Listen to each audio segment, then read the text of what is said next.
এই ক্যালকুলেশনের মেথোডোলজি করে এইভাবে ক্যালকুলেশন করা যায়।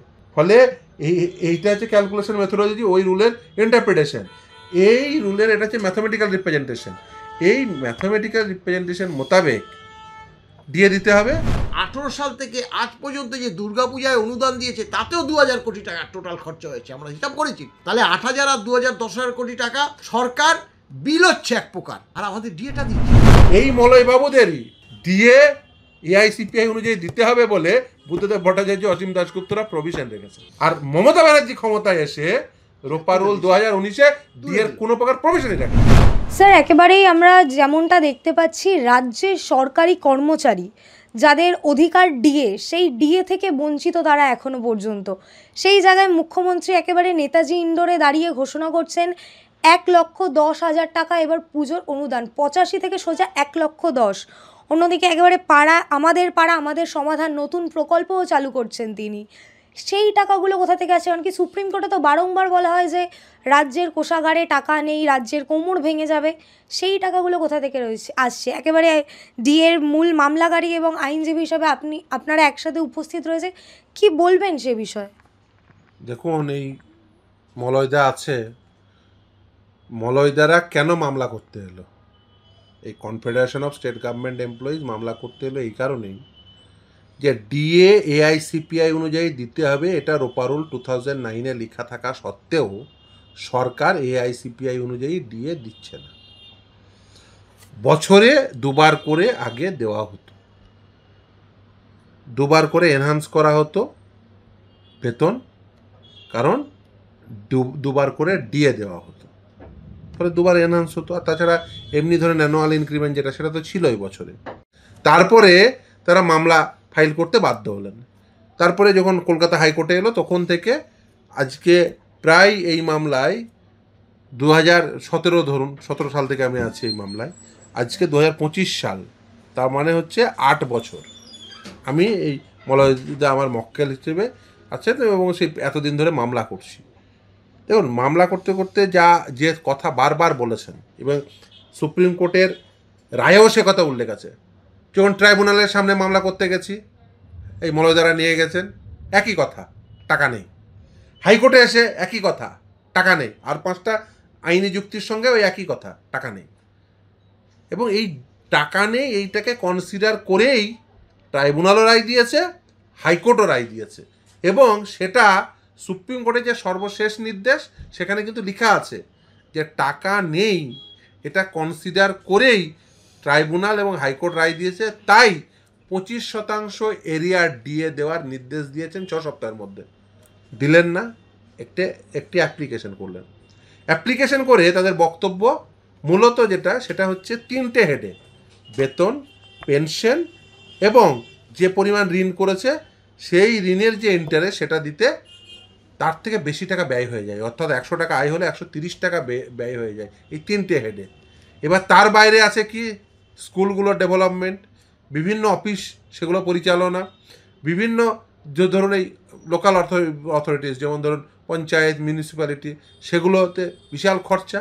তো এইগুলো পরিচালনা করতে পারছেন না, তার কারণ তাদের আয়ের থেকে ব্যয় বেশি। আচ্ছা, আয়ের থেকে ব্যয় বেশি হয়ে যাওয়ার পরেও কি করে ওই যে বুথ পিছু 10 লক্ষ পুজোর অনুদান আগে ছিল যত, তার থেকে বাড়িয়ে আজকের নিউজ পেপারে দিয়েছে। এই দেখো, 1.10 লক্ষ আজকের নিউজ পেপারের খবর। তাহলে এই পরিমাণ টাকা বাড়ানো হচ্ছে এবং এত টাকা দেওয়া হবে। মুখ্যমন্ত্রী, মানে আমি শুধু জাস্ট আমি কোট করছি মুখ্যমন্ত্রীকে, কারণ এখানেই লেখা আছে, আগের বার 85,000 করে দিয়েছিলাম, এবার 90 করি, সরগোল পড়লো সভাকক্ষে। এরপরে মুখ্যমন্ত্রী বলেন, আচ্ছা দেখি কারা কি চাই, 90, 95, 1। একটু থেমে মুখ্যমন্ত্রী এরপরে ঘোষণা করেন, আচ্ছা 1,10,000। খুশি তো? এ কি মহারানীর রাজত্ব চলছে? মানে মহারানী বসেছেন কি, মহারানী খুশ হওয়া, 85, 90, 95, এ কি দর কষাকষি চলছে জনগণের করের টাকা। সেই টাকা আপনাকে আইনসঙ্গতভাবে খরচা করতে হবে। এটা আপনার নিজস্ব আয় করা অর্থ নয়। জনগণের করের টাকা জনগণের স্বার্থে ব্যবহার করতে হবে। দেখুন, পুজো ধর্মপ্রাণ হিন্দুরা এই যখন সরকারি অনুদান পেত না তখনও করতো। সেই পুজোতে কি তাদের ফিলিং কম ছিল? তাহলে আজকে কেন পুজোকে অনুদান দিতে হবে? আজকে কেন এই পরিমাণ টাকা খরচা করতে, ফালতু খরচা করতে হবে? দেখুন, ইমাম ভাতারও কোনো প্রয়োজন নেই, পুজোর অনুদানেরও কোনো প্রয়োজন নেই। কারণ ইমামদের টাকা ধর্মপ্রাণ মুসলিমরা তারা নামাজ পড়ানোর জন্য, নামাজ পড়ার জন্য, নামাজ পড়িয়ে দেওয়ার জন্য ইমামদের টাকা দিতে পারবেন, ইমামদের ওই খাওয়াতে পারবেন। ধর্মপ্রাণ হিন্দুরা পুজো নিজেরা করতে পারবেন, তারা প্যান্ডেলও তৈরি করতে পারবেন, তারা ঠাকুরও আনতে পারবেন। ফলে সেখানে সরকারের ঢোকা একদম উচিত নয়। ধর্মনিরপেক্ষ রাষ্ট্রের সংজ্ঞা কী? ধর্মনিরপেক্ষ রাষ্ট্র কী? এই কনসেপ্টটা কী? রাষ্ট্রীয় নীতি নির্ধারণের ক্ষেত্রে ধর্ম কখনো নির্ণায়ক শক্তি হবে না। এক্ষেত্রে কি হচ্ছে? ধর্ম নির্ণায়ক শক্তি হয়ে যাচ্ছে। এবং রাষ্ট্রীয় নীতি নির্ধারণের ক্ষেত্রে আপনি কখনো পুজোয় অনুদান দিচ্ছেন, রাষ্ট্রের সম্পদ এইভাবে ধর্মীয় ক্ষেত্রে ব্যবহার করা যায়? আমি যদি উল্টো যুক্তি দিই, ধরুন ইমাম ভাতা দেওয়ার ক্ষেত্রে, বা ধরুন এই পুজোর অনুদান দেওয়ার ক্ষেত্রে, বা ধরুন অন্যান্য কাজ করার ক্ষেত্রে যেভাবে করছেন, যেভাবে মানে সমাজটাকে, বিশেষ করে সাধারণ জনগণের করের টাকা যেভাবে ব্যবহার করছেন, সেটা একেবারেই অনুচিত। জনগণের করের টাকায় হাসপাতাল হবে, স্কুল হবে, কলেজ হবে, পেনশনারদের উপযুক্ত ডিয়ারনেস রিলিফ হবে, কর্মচারীদের উপযুক্ত ডিএ হবে আইনসঙ্গতভাবে। এই টাকায়, জনগণের করের টাকায় রাস্তা তৈরি হবে, লাইট দেওয়া হবে, জল পাবেন, জল, বিদ্যুৎ, স্কুল, কলেজ, হাসপাতাল, এগুলো তৈরি হবে করের টাকায়। আপনি একদিকে বলছেন আমার টাকা নেই তাই কর্মচারীদের দিয়ে দিতে পারছি না, পেনশনারদের ডিয়ারনেস রিলিফ দিতে পারছি না। আমাকে ফোন করেছে, এই মলয়দাকে জিজ্ঞাসা করুন যে প্রতিদিন মলয়দার ফোন দেখান আর আমার ফোন দেখাচ্ছি। মলয়দা প্রতিদিন এসে দেখায়। কি দেখায়? যে দেখুন পেনশনাররা কিভাবে ফোন করছে। আমাকে এই মলয়দা আছে জিজ্ঞাসা করুন যে 16,000 টাকা পেনশন পাই। তিনি লিখেছেন, আমি স্ক্রিনশটও দেখিয়ে দিতে পারি, যে 16,000 টাকা পেনশন পান তিনি, বেশিরভাগ টাকাটাই তার চলে যায় ওষুধের খরচাতে। মানে স্বামী স্ত্রী সংসার পরিচালনা করার জন্য উপযুক্ত পয়সা নেই। যেটুকু টাকা জমা আছে সেটুকু প্রতি মাসে ভেঙে ভেঙে ভেঙে ভেঙে সংসার পরিচালনা করছে। ফলে টাকার পরিমাণটা তো কমছে আস্তে আস্তে। তিনি বলছেন, মানে এই কষ্ট নিয়ে বলছেন একজন পেনশনার, যে বেশি দিন বাঁচলে আমার তো মানে সংসার চালানোর টাকা থাকবে না। এখন ভগবানের কাছে চাইছি কবে ভগবান তুলে নেবে। একজন মানুষকে এইভাবে ভাবতে হচ্ছে যে আমি যদি বেশি দিন বাঁচি তাহলে আমার যে গচ্ছিত টাকা, এই গচ্ছিত টাকার অংশ থেকে তো প্রতি মাসে আসছে, ফলে সেটা কমছে, ফান্ড সাইজ কমছে। মানে এই অবস্থায় দাঁড় করিয়ে দিয়েছে একজন পেনশনারকে মমতা বন্দ্যোপাধ্যায়। দিয়ে বলছেন কত আগের বার 85,000 করে দিয়েছিলাম, এবার 90 করি, তারপরে 95, 1, কি দর তোলাচ্ছেন? এ কি একজন মুখ্যমন্ত্রী এটা অ্যাপ্রোচ? দুর্ভাগ্য। আমরা আগামী 4 তারিখ মামলা আছে, এই সমস্ত কিছু, এই টাকা নিয়ে যা যা করছেন এই সব কিন্তু রেকর্ডে থাকছে। এটা কি হচ্ছে? এটা আপনি করতে পারেন নাকি? এটা করে বেসিক্যালি আপনি রাজ্যের মানুষকে অপমান করছেন, আপনার নিজের কর্মচারীদের অপমান করছেন, এই রাজ্যের পেনশনারভোগী যারা পেনশন ভোগ করেন তাদের অপমান করছেন। দয়া করে করবেন না এই অপমান। স্যার, একেবারে আপনি তো ডিএর মূল মামলাকারী, আপনি আপনার অধিকার থেকে বঞ্চিত এই রাজ্যে। এদিকে অন্যান্য ক্লাব, তাদের অনুদান দেওয়া হচ্ছে। কি বলবেন, নিজের অধিকার ফিরে পেতে আর কত লড়াই করতে হবে? দেখুন, 2015 সাল থেকে এই সরকার ক্লাবগুলোকে 5 লক্ষ টাকা করে দিয়েছে। এই কথাটা আজকে উঠে আসছে না। প্রথমে 3 লক্ষ টাকা, পরবর্তীকালে 2 বছর ধরে 1 লক্ষ করে 5 লক্ষ টাকা দিয়েছে। এবং 2018 সাল থেকে আজ পর্যন্ত, যে গতকাল অ্যানাউন্স করলো, 18 সাল থেকে 2025 সাল পর্যন্ত প্রতিটি দুর্গাপুজো কমিটিকে প্রথমে 10,000 থেকে আরম্ভ করেছিল, 10-এর পরে চলে গেল 25, 25-এর পরে চলে গেল 50, 50টা 2 বছর, মানে পরের বছরও 50 দিয়েছিল, 50-এর পরে 70, 70-এর পরে 85, 85-এর পরে একদম 1 লাখ টাকা। এটা কি খোলামকুচিস? আমার আপনাদের টাকা, সরকারি টাকা, এইভাবে এটা তো সম্পূর্ণভাবে নয় ছয়। এইভাবে যদি সরকারি কর্মচারীদের ডিএ না দিয়ে, এবং সবথেকে আমাদের যে অভিযোগটা, আমাদের যে 4 তারিখে ডিএ মামলা আছে, সেই মামলায় তো আমরা বিকাশবাবুর সঙ্গে আজকেও আমরা কথা বলে এসেছি। বিকাশবাবু আজকে চলে যাচ্ছেন দিল্লিতে, আগামী রবিবার আমরা যাচ্ছি, এবং রবিবার গিয়ে আবার আমরা মিট করব এবং বিকাশবাবুর সঙ্গে আলোচনা করব।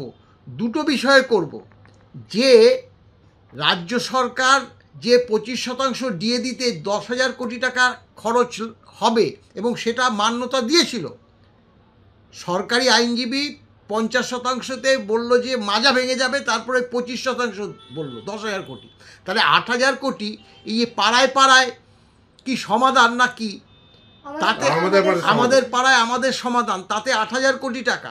এবং 18 সাল থেকে আমাদের মামলাটা 16 সাল থেকে মানে আমরা দর্জ করেছি, এবং 2016 সালে একটা হিয়ারিং হয়েছিল, সেটা মেনশন হিয়ারিং, এবং ফার্স্ট হিয়ারিংটা হয়, মূল হিয়ারিংটা হয় 17 সালের ফেব্রুয়ারি মাসে। সেখান থেকে আজ পর্যন্ত আমরা যতবারই মামলা করি, কেবলই টাকা নেই টাকা নেই, এজি গিয়ে এই কথা বলতো, কিন্তু ট্রাইব্যুনাল এবং হাইকোর্ট কেউ তার মান্যতা দেয়নি, টাকা নেইটা মান্যতা দেয়নি। কারণ বিচারকরা তো দেখছে টাকা নেই, কিভাবে টাকা নয় ছয় করছে। অর্থাৎ এই যে 8,000 কোটি টাকা, এবং 18 সাল থেকে আজ পর্যন্ত যে দুর্গাপূজায় অনুদান দিয়েছে, তাতেও 2,000 কোটি টাকা টোটাল খরচা হয়েছে, আমরা হিসাব করেছি।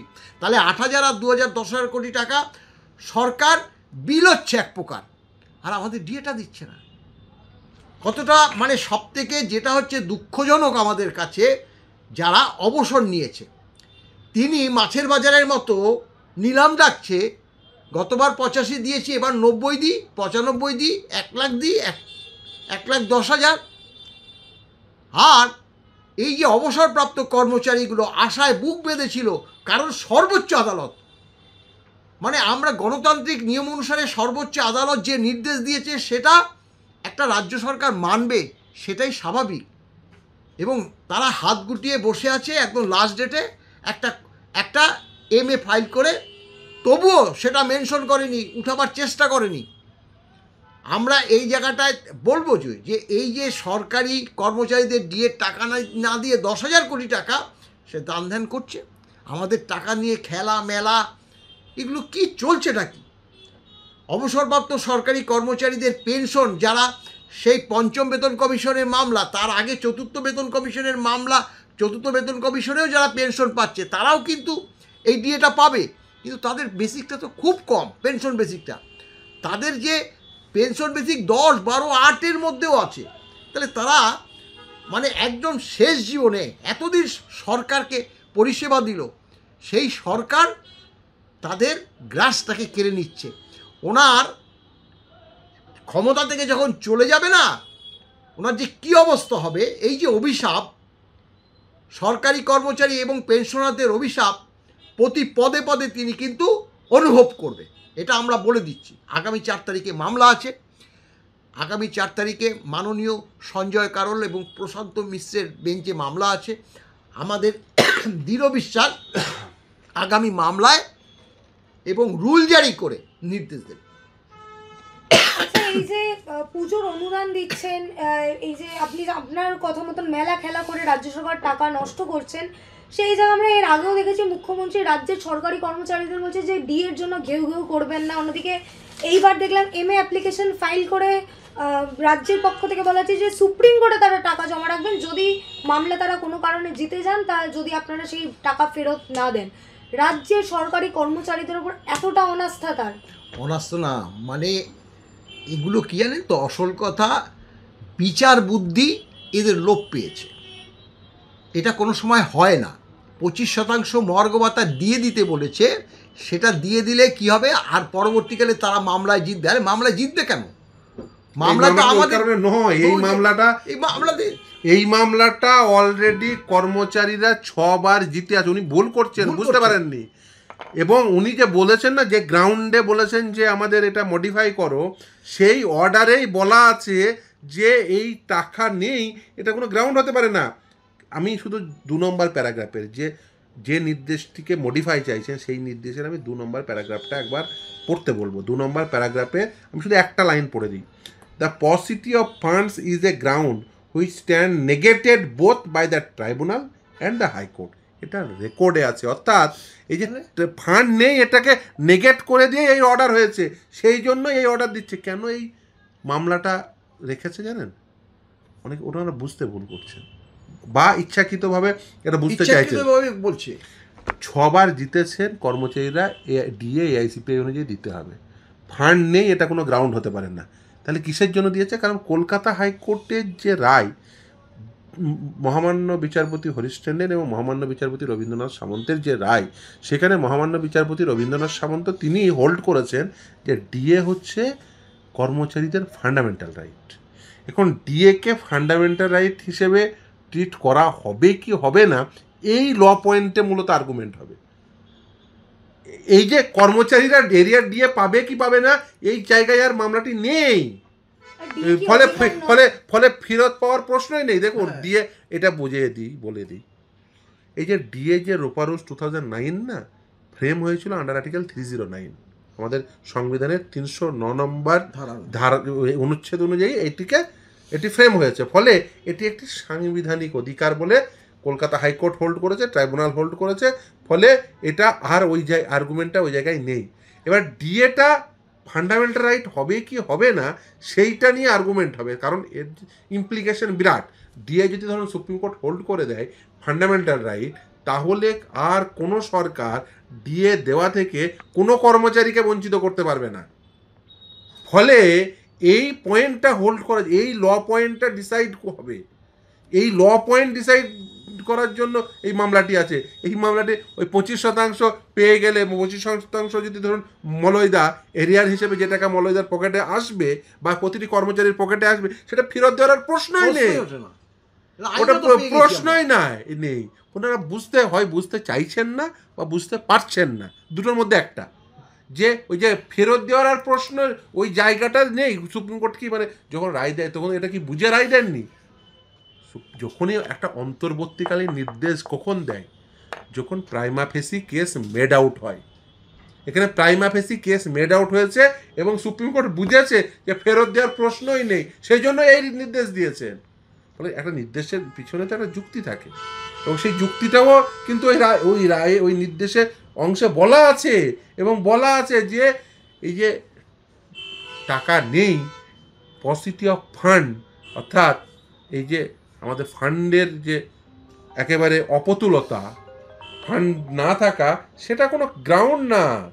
সেটা অলরেডি নেগেট করে দিয়েই ট্রাইব্যুনাল রায় দিয়েছে, হাইকোর্ট রায় দিয়েছে সাবসিকুয়েন্টলি। তাই সুপ্রিম কোর্টও ওই লাইনেই এই রায় দিয়েছে। ফলে এটা আর কোনো নতুন করে কোনো গ্রাউন্ড না। এটা অনেকেই বুঝতে ভুল করছেন। ফলে যারা এক শ্রেণীর মানুষ যারা বুঝতে চাইছেন না, আর এক শ্রেণীর মানুষ যারা বুঝতে পারছেন না, রাজ্য সরকার কোন ক্যাটাগরিতে পড়েন সেটা রাজ্য সরকারকে ঠিক করতে হবে। আর রাজ্য সরকারের যারা এইসব পিছন থেকে রাজ্য সরকারকে সমর্থন করার চেষ্টা করছেন তাদেরকেও বুঝতে হবে। আমি একটু শেষ করি, যেটা হচ্ছে আমরা কিন্তু অর্ডার পেয়ে গেছি। কি অর্ডার? না, all India consumer price index অনুসারে বছরে 2 কিস্তি ডিএ দেওয়ার যে নির্দেশ সুপ্রিম কোর্ট দিয়েছে, 100%টা দেয়নি। 100% না দিয়ে 50% দেওয়ার কথা বলেছে। সেটাকে টাকা নেই বলে, মাজা ভেঙে যাবে বলে সেটাকে 25% করেছে। অর্থাৎ টোটাল ক্যালকুলেশন হয়ে যাওয়ার পর যদি 100 টাকা ক্যালকুলেশন হয়, 25 টাকা দিয়ে দেওয়ার কথা ছিল, দিল না। অর্থাৎ এই যে অর্ডারটা কি সুপ্রিম কোর্ট আবার ফিরিয়ে নিতে পারবে? All India consumer price index অনুসারে দিয়ে দিতে বলেছে, এই all India consumer price index অনুসারে ডিএটা কে দিতে বলেছিল ট্রাইব্যুনালকে বারবার রিভিউ করেছে, হাইকোর্টও সেটা বলেছে।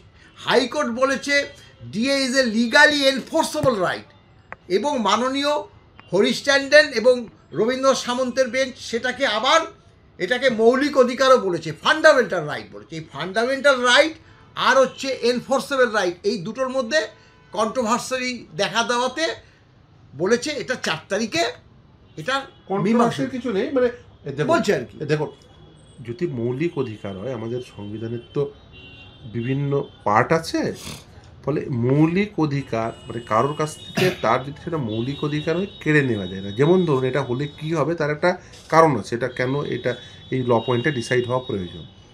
যেমন ধরুন রোপারোল 2019-এ কোনো প্রকার ডিএর প্রভিশন রাখেনি। এবার যদি মৌলিক অধিকার হয়ে যায়, প্রভিশন রাখুক বা না রাখুক দিয়ে দিতে হবে। ফলে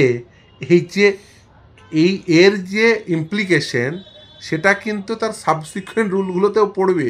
মমতা ব্যানার্জি ভেবেছেন কি বলুন তো, রোপারুল 2009-এ সেই সময় বুদ্ধদেব ভট্টাচার্য, অসীম দাশগুপ্তরা রোপারুল 2009-এ এই প্রভিশনটা রেখেছিলেন, ডিএ এআইসিপিআই অনুযায়ী দিতে হবে। আমি আপনাকে দেখিয়ে দিই যে লাইনটি, মানে রোপারুল মানে 2009-এ রুল 3-তে যে কথা বলা আছে, সেই রুল 3-র ম্যাথমেটিক্যাল রিপ্রেজেন্টেশন কি হবে। এই দেখুন, এই হচ্ছে রুল 3-র ম্যাথমেটিক্যাল রিপ্রেজেন্টেশন কি, এই দেখুন, এই হচ্ছে ক্যালকুলেশন। কারণ রুল 3C3-তে এই রোপা রুলসে বলা আছে calculation dearness alliance in respect of AICPI IW base year 1982 is equal to 100। এই হচ্ছে ক্যালকুলেশনের মেথোডোলজি। এই ক্যালকুলেশনের মেথোডোলজি করে এইভাবে ক্যালকুলেশন করা যায়। ফলে এইটা হচ্ছে ক্যালকুলেশন মেথোডোলজি, ওই রুলের ইন্টারপ্রিটেশন। এই রুলের এটা হচ্ছে ম্যাথমেটিক্যাল রিপ্রেজেন্টেশন। এই ম্যাথমেটিক্যাল রিপ্রেজেন্টেশন মোতাবেক দিয়ে দিতে হবে। এটা রোপা রুল 2009-এ কেন রেখেছিলেন, তার কারণ বুদ্ধদেব ভট্টাচার্য, অসীম দাশগুপ্তরা মনে করেছিলেন ডিএ হচ্ছে কর্মচারীদের আইনসঙ্গত অধিকার। দেখুন, এই আমি অনেকেই হয়তো জানেন না বা ভুল মানে বোঝেন না, বা হয়তো অনেকে জানেন হয়তো বলেন না। মলয়দাকে জিজ্ঞাসা করুন, মলয়দারা কিন্তু কখনোই সরকারপন্থী কোনো সংগঠন ছিল না। ইভেন মলয়বাবুরা সেই সময় বুদ্ধদেব ভট্টাচার্যের বা অসীম দাশগুপ্তদের বিরুদ্ধে অনেক সময় স্লোগান শাউটিং করেছেন, কারণ ওরা মলয়দাই আমাকে এই গল্প বলেছে, মলয়দাকে পাশে বসিয়ে নিয়ে বল, ইভেন টিফিন আওয়ারে আপনারা তো শাউটিং করতেন। একদমই কোনোদিন বুদ্ধদেব ভট্টাচার্য বা অসীম দাশগুপ্তরা বলেননি যে মলয়বাবু আপনারা কেন এই মানে টিফিন আওয়ারে কেন মানে আমাদের বিরুদ্ধে বলছেন। উল্টে এই মলয়বাবুদেরই দিয়ে এআইসিপিআই অনুযায়ী দিতে হবে বলে বুদ্ধদেব ভট্টাচার্য, অসীম দাশগুপ্তরা প্রভিশন রেখেছে। আর মমতা ব্যানার্জি ক্ষমতায় এসে রোপা রুল 2019-এ ডিএর কোনো প্রকার প্রভিশনই রাখেননি। ইভেন জিজ্ঞাসা করুন, মলয়বাবুরা স্লোগান শাউটিং করত, এটা জানা সত্ত্বেও, এটা প্রতিদিন দেখা সত্ত্বেও, এই যে রাইটার্স বিল্ডিং এর ভিতরে ওনাদের অফিস ছিল, এখনো আছে। কোনোদিন বলেনি যে আপনারা রাইটার্স বিল্ডিং এর বাইরের কোনো অফিস করুন। মমতা ব্যানার্জি ওনাদেরকে নবান্নে কোনো অফিস দিয়েছেন? জিজ্ঞাসা করুন, আমার পাশে বসে আছে, নবান্নে ঢুকতেই দেয় না, আরো জিজ্ঞাসা করুন। অথচ সেই বুদ্ধদেব ভট্টাচার্য, অসীম দাশগুপ্তরা যাদের বিরুদ্ধে প্রতিদিন মলয় মুখার্জিরা প্রতিদিন স্লোগান শাউটিং করতো, শ্যামলদারা করতো, সেই মলয়দাদের শ্যামলদাদের ওখানে অফিস দিয়েছিল প্রতিটি সংগঠন, তাদের কোনোদিন অসুবিধা হয়নি। এটা গণতন্ত্রের প্র্যাকটিস। তাহলে বলছেন মুখ্যমন্ত্রী গণতন্ত্র জানে না? তাহলে নবান্নে অফিস দিন। কনফেডারেশন, কোঅর্ডিনেশন, এগুলো তো ফ্রন্ট লাইন অর্গানাইজেশন, ওই অফিস দিন। মমতা ব্যানার্জির 14 তলায় অফিস, 13 তলায় অফিস দিন। বুদ্ধদেব ভট্টাচার্যদের অফিসের কাছেই তো অফিস ছিল।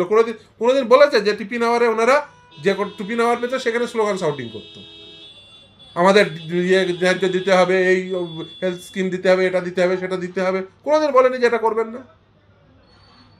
এটা গণতন্ত্রের প্র্যাকটিস। মমতা ব্যানার্জি এটা জানে না। স্যার, একেবারেই শেষ প্রশ্ন, আমরা যেমনটা জানি আগামী 4 তারিখ একেবারে ডিএ মামলা রয়েছে, আপনাদের পরবর্তী পদক্ষেপ কি হবে? আপনারা ঠিক কতটা আশাবাদী যে এই ডিএ আপনারা ছিনিয়ে আনবেন?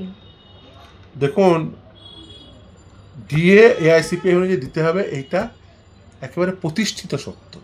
6 বার প্রতিষ্ঠা পেয়েছে। একটা কথা তো প্রতিষ্ঠা পাওয়ার জন্য একবার প্রতিষ্ঠা পাওয়া যথেষ্ট, এটা 6 বার প্রতিষ্ঠা পেয়েছে। এটা সপ্তমবারেও আপনি বলতে পারেন মানে প্রতিষ্ঠা অলরেডি 25% পেয়ে গেছে, মানে 25% এরিয়া দিয়ে রেখেছে, মানে 25% অলরেডি মানে পেয়ে গেছে।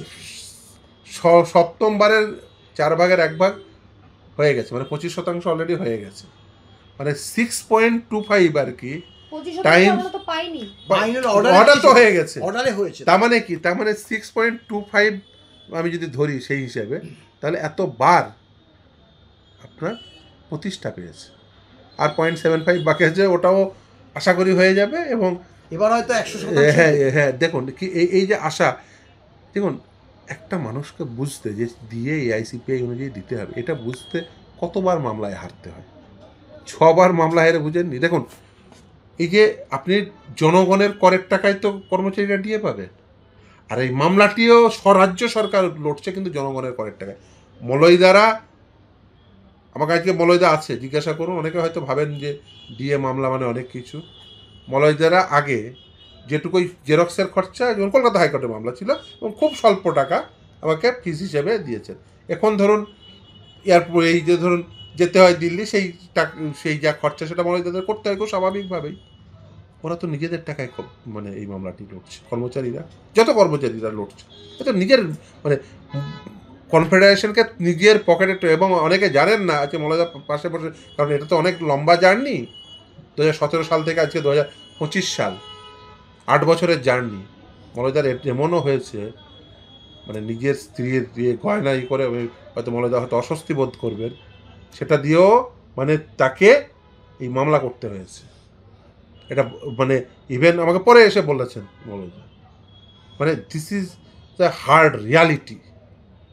এই হার্ড রিয়ালিটিটা দেখুন, কর্মচারীদের নিজের পয়সা খরচা করে মামলা লড়ছেন, আর সরকার কিন্তু জনগণের পয়সা খরচা করে মামলা লড়ছেন। একটা জিনিস বুঝতে কতবার হাঁটতে হয়, যে ডিএ এআইসিপিআই অনুযায়ী দিত। যদি ধরুন 2019 সালে যদি এটা দিয়ে দিত, তাহলে আজকে 6 বছর এই এরিয়ারটা জমা হতো না। আমি বুঝলাম যে সরকার প্রথমে বুঝেনি, বুদ্ধদেব ভট্টাচার্য, অসীম দাশগুপ্তরা যেটা বুঝেছিল সেটা মমতা ব্যানার্জি বুঝেনি, ওর বোঝার খামতি রয়েছিল। 2019 সালে দিয়ে দিতেন, আজ এই 6 বছরের এরিয়ারটা জমতো না। প্রতি মাসে মাসে যদি দিয়ে দিতেন প্রথম থেকে, তাহলে এই এরিয়ার জমতো না। এটা তো জনগণের করের টাকায়। খারাপ লাগে না যে জনগণের করের টাকায় জনগণের কর্মচারীদের আপনি বঞ্চিত করছেন, সেই জনগণের করের টাকা নিয়েই মামলা লড়ে? এটা খারাপ লাগা উচিত। স্যার, আপনার কোটি কতটা আশাবাদী? আইনি লড়াই তো দাদারা অবশ্যই লড়বে, আপনাদের আশা? আমরা 100% আশাবাদী। দেখুন, ঘটনাটা হচ্ছে মাননীয় সঞ্জয় কারোল মাত্র 2টো মামলাতেই কিন্তু এই রায়টা দিয়ে দিয়েছে। একটা 14ই মে, পরবর্তী 16ই মে। এবং তিনি ডিএ মামলা সম্বন্ধে ওয়াকিবহাল। এই কথা কেন বলেছে? কারণ তিনি কিন্তু এর আগেও এই ডিএ মামলাটা শুনেছিলেন, তার জন্য ডিএ মামলাটা উনি সম্পূর্ণভাবে ওয়াকিবহাল। এবং তিনি হয়তো মনে করেছেন যে এত বছর ধরে মামলাটা এসছে, কেন সে মামলাটা শোনা হচ্ছে না। তিনি নিজেই হয়তো সিদ্ধান্ত নিয়েছে মামলাটা শুনবে, সেই কারণে তিনি কিন্তু মামলাটা শুনেছে এবং রায় দিয়েছে। এবং আরও একটা কথা স্মরণ করিয়ে দিই, যে তিনি একটা ওখানে নোটে করা আছে, যদি সরকারের কোনো বক্তব্য থাকে 4 সপ্তাহের মধ্যে লিখিত আকারে জানাতে হবে, কিন্তু সরকার 4 সপ্তাহের মধ্যে জানায়নি, তাহলে এটাও ভায়োলেট করেছে। এবং 6 সপ্তাহের মধ্যে 25% ডিএ দিতে হবে, সেটাও ভায়োলেট করেছে। অর্থাৎ সরকার সর্বোচ্চ আদালতের কথা এইভাবে অমান্য করবে আর সর্বোচ্চ আদালত হাত গুটিয়ে বসে থাকবে, সেটা আমরা মনে করি না। আমরা এর জন্যই আশাবাদী যে 4 তারিখে একটা রুল জারি করে নিশ্চয়ই নির্দেশ দেবে, এমনকি এসএলপিটা খারিজ করে বলবে ট্রাইব্যুনাল যা রায় দিয়েছে সেই রায় আপনাদের 3 মাসের মধ্যে, সর্বোচ্চ আমি সময় দিলাম 3 মাসের মধ্যে মিটিয়ে দিতে হবে, নাহলে কিন্তু পরবর্তীকালে ব্যবস্থা নেওয়া হবে। এই ধরনের আমাদের মনে হয় নির্দেশ এবার সর্বোচ্চ আদালত থেকে আসবে, তাহলেই সরকার জব্দ হবে বলে আমরা মনে করি। আমাদের আশা 100% আছে এখনো পর্যন্ত।